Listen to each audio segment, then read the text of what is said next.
World Food Day and Poverty Alleviation. The Inner City Mission for Children brought these lawmakers, stakeholders in the education and development for a roundtable discussion on collaboration to tackle poverty and stimulate economic development in Nigeria. Here, the appeal is clear. They want the government to enact laws and provide tax incentives and rebates to individuals and organizations actively supporting poverty alleviation and educational support initiatives. While the lawmakers underscore the importance of collective efforts, they maintain that the real challenge is the implementation of well-crafted policies. If inner city, for example, they are providing education, but there are people also that they are reaching the inner cities who can afford medication. They can't even pay outpatient fees. If people come to them, which I'm speaking out now, these are things that we should be involved with, to get people to get involved with it. What is government doing to give us rebates? Because finally, every one of us is an influencer. Everyone is an influencer. You'll be amazed at how many people, those of us, just those of us here, can influence. Missions is an organization where your goodwill, because there are many good people all around the world that would like to do things, but your impact by yourself might not go very far.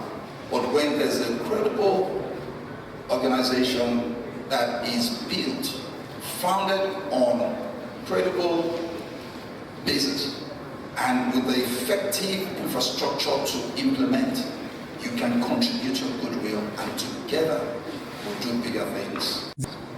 Because when you see what some people are doing, and it is not getting down to the people, then you begin to worry. Part of the problem we have in Nigeria today, both at all levels of governance, 3 levels of governance, federal government, subnationals, and all of that. Very well thought out policies, like my dear brother said, but implementation is a problem. And I think that this particular package should stand as a model. I was totally blown away by what we saw today, by the facilities that they have on ground for the students, for the fact that those facilities are absolutely free, and they come with, they've got the libraries, they've got the skills acquisition centers, they've got the ICT classrooms. I think it's a testament to the great work that the Inner City Mission has been doing, and to have about 19 of such institutions in Nigeria and around the world is a real incredible effort that has been put in, and I believe it is about time for government to come in and see how they can support such a mission, to see how more students in vulnerable societies, vulnerable communities can benefit and come through this educational process. The Inner City Mission for Children rescues vulnerable children from the streets and in turn provides them with education and hope for a better future, while these stakeholders praise the transformative work done by the Inner City Mission. The driver of the vision, Pastor Omo Alabi, expresses her gratitude to the visionary and the president of the Inner City Mission for Children, Pastor Chris Oyakilome, who believes every child deserves love, care, and access to quality education irrespective of their background. That with poverty, it's solvable, but yet it has been a mystery to so many. And that is because individually or collectively as a society, we are choosing to ignore the problem and say someone else will do it, or we feel it's overwhelming and we can't make a difference. So at the Inner City Mission, we believe in sustained impact. We believe in partnership. We believe in collaboration. You asked me what policy should government make to help alleviate poverty and bring more people out of poverty, which is very achievable. I would say create policies that encourage people to see the need, to hear the cry, and to respond.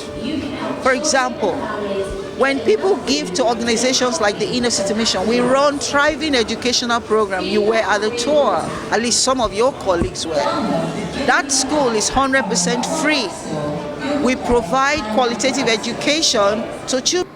I urge the government to scrutinize policies that affect our sovereign assets, ensuring that every motion raised, bill passed, and policy enacted does not gradually erode our independence. The framework of the Inner City Missions for Children's humanitarian strategy, which has replicated the 100% free school overnight about 19 times, its women empowerment scheme, its free meals, and its kitchen, it presents to us in this country an important nexus for public-private partnership, where this framework can inform our national strategy to eradicate poverty and hunger through successfully homegrown in global institutions like this. We owe the country where we do our businesses. We owe the country to give back to that country who has given us the platform to do our businesses. And for us at Revolution Plus, under the foundation of the Quiz Bamidele Onalaje Foundation, which is CBOF, we decided some 6 years ago when we actually founded our foundation to take it upon ourselves to touch every sector of the Nigerian economy.